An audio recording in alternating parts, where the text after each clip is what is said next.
Bienvenido, bienvenida a este segundo vídeo formativo que hemos realizado dentro del proyecto Estrategia Innovadora de Diversificación de Fuentes de Financiación y Plan de Captación de Fondos para los Centros LARES, que es financiado por el Ministerio de Derechos Sociales, Consumo y Agenda 2030 y que es gestionado por LARES Asociación. En él vamos a completar el primer paso que vimos en el vídeo anterior del análisis de las necesidades con un doble análisis muy necesario para fundamentar un plan de captación de fondos. Por una parte, el análisis de los condicionamientos externos y por otro, el de nuestras capacidades internas. Vayamos con el análisis externo. ¿En qué consiste? En primer lugar, lo más importante es examinar cómo evolucionan las fuentes de financiación, porque estas son dinámicas, no se mantienen estáticas a lo largo del tiempo, sino que van cambiando. Para ello tenemos que utilizar fuentes secundarias como las que se relacionan aquí, como es el estudio del perfil del donante en España, de la Asociación Española de Fundraising, para ver el comportamiento de los donantes individuales, o ya para ver cuáles son las tendencias en el ámbito de las empresas o de las fundaciones subvencionadoras. Podemos acudir a estos otros que se mencionan aquí, el barómetro de empresas de Deloitte o los estudios que hace a menudo la Asociación Española de Fundaciones u otros que hacen la consultora Pricewaterhouse y Ceres. Tienes que ser consciente de que estas fuentes de financiación, sobre todo a medida que transcurren periodos de tiempo amplios, sufren cambios muy importantes. Por caracterizarlas de una forma simplificada, podemos decir que la financiación pública en general observa una tendencia a declinar, aunque en determinadas coyunturas puede repuntar y puede también a veces mejorar según vayan cambiando las prioridades de las políticas públicas para determinadas áreas y ser recortadas para otras. Pero en conjunto, su tendencia es a ir reduciéndose. En cambio, la ciudadanía, sobre todo basada en las pequeñas aportaciones individuales que proporciona fundamentalmente las clases medias, pues tiene siempre una tendencia ascendente, aunque puede también sufrir retrocesos cuando hay coyunturas económicas adversas, como las crisis económicas que castigan la capacidad adquisitiva de la población. Y por su parte, la financiación de empresas y otras entidades no lucrativas, pues también tiende históricamente a acrecentarse, aunque tiene un carácter más volátil y depende también mucho de la coyuntura macroeconómica. Aquí podéis ver un ejemplo de un extracto de un informe donde se analiza el interés que tienen las empresas en cuanto a los objetivos de desarrollo sostenible, que para ellas es una referencia, sobre todo para las grandes empresas, una referencia importante a la hora de guiar sus políticas de acción social. Veis, por ejemplo, pues que en un momento dado algunos objetivos tienen mucho más predicamento para ellas que otros. Esto es algo que también puede ir cambiando en el tiempo. Por ejemplo, con la pandemia de la COVID-19 se disparó el interés de las empresas por los asuntos de salud en general, no solo por el combate a esta pandemia.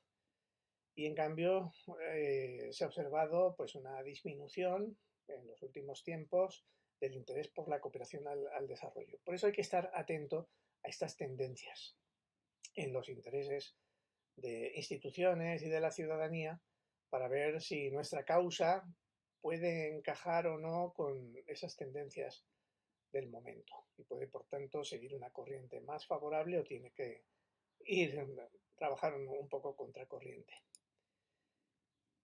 Además de analizar las fuentes de financiación, conviene realizar un análisis de todos los factores macro que pueden afectarnos de una forma significativa. Es lo que se conoce con el acrónimo de análisis PESTEL, que corresponde a las siglas P de político, Es claro que los cambios, por ejemplo, en políticas gubernamentales o en el signo político de las administraciones que están apoyando a nuestra organización pueden tener una influencia decisiva en el curso de nuestras posibilidades de financiación. Asimismo, la coyuntura económica es uno de los mayores predictores del comportamiento de los donantes. Cuando hay una época de bonanza, pues cabe esperar contribuciones mayores. Cuando hay una política fiscal favorable, que permite mayores desgravaciones para el mecenazgo, para la donación, pues eso también favorece mucho los buenos resultados. Lo mismo sucede con los aspectos socioculturales, como pueden ser los cambios demográficos que afectan, por ejemplo, a la pirámide de la población, o los cambios en los intereses y las preocupaciones de la sociedad, como puede ser eso, pues el interés, por ejemplo, por problemas como puede ser la soledad de las personas mayores u otras. Bueno, hay que estar atentos a todos esos cambios. Lo mismo que a los cambios tecnológicos que hoy día acontecen a velocidad de vértigo, tanto las nuevas tecnologías como fenómenos de comunicación en Internet, en las redes sociales, etcétera. En algunos casos también pueden haber factores ecológicos que tengan relevancia para nuestro análisis y siempre pueden ser muy impactantes los factores normativos, los cambios en la legislación que pueden constreñir nuestra actividad o, por el contrario, propiciarla. Por ejemplo, pues las leyes de protección de datos, a veces cada vez más estrictas, pues pueden limitar o hacer obligar a cambiar prácticas en este sentido.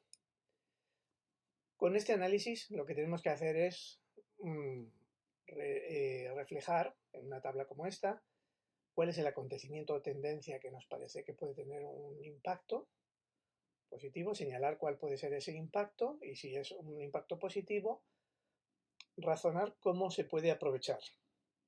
Y por el contrario, si el acontecimiento o tendencia tiene un posible impacto negativo, pues debemos ya anticiparnos a pensar cómo contrarrestarlo. En cuanto al análisis de las capacidades, bueno, hay que tener en cuenta que el éxito en la captación de fondos no depende solo de la competencia de la persona o el equipo que esté dedicado a ello, sino también de todo el entorno organizativo que le circunda. Por ello, hay que prestar atención a cómo está estructurada la organización, si tiene sistemas, particularmente informáticos, adecuados para asistir técnicamente a la captación de fondos. Y eso, si hay una adecuada coordinación, cooperación entre las diferentes estructuras que permita que se desarrolle la captación de fondos sin mayores impedimentos. También, por supuesto, influye la imagen pública que tiene la organización, su notoriedad, su buena reputación, determinados atributos. Por eso la captación de fondos está íntimamente vinculada a la comunicación.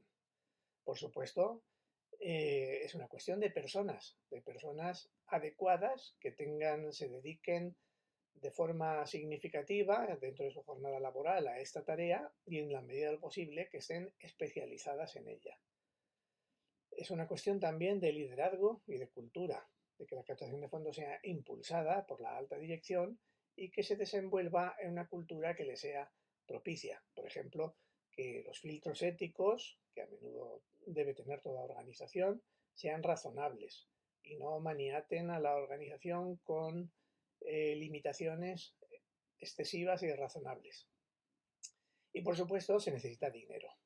Generar recursos significa en muchas ocasiones invertir dinero en ello. Por tanto, también la organización tiene que estar en forma en el sentido de tener una partida presupuestaria suficiente para esta actividad, de poder tener un colchón financiero para afrontar eventuales operaciones fallidas, en fin, tener unas finanzas saludables, porque si algo hace que la captación de fondos muchas veces se malogre es realizarla en unas condiciones financieras acuciantes en las cuales se ejerce una gran presión sobre los recaudadores de fondos y la propia organización no pone los medios necesarios para conseguir los objetivos. De todos estos factores, yo diría que los más importantes es la conjunción de un buen equipo que trabaje dentro de una cultura organizacional favorable, como decía antes, pues que esté basada en la cooperación, en que tenga una orientación hacia la innovación, no tema asumir riesgos medibles, etcétera. Y lo haga, opere ese equipo también dentro de una estructura colaborativa, bien coordinada, donde se conjuguen los papeles de diferentes personas que ocupan diferentes funciones, todas, en la medida de sus posibilidades, contribuyan a los objetivos de recaudación de fondos. Bueno, y con este análisis, de la misma manera, rellenamos esta sencilla tabla donde identificamos las fortalezas que verdaderamente pensamos que constituyen una ventaja competitiva y exponemos cómo creemos que se puede aprovechar esa ventaja para apalancar la captación de fondos.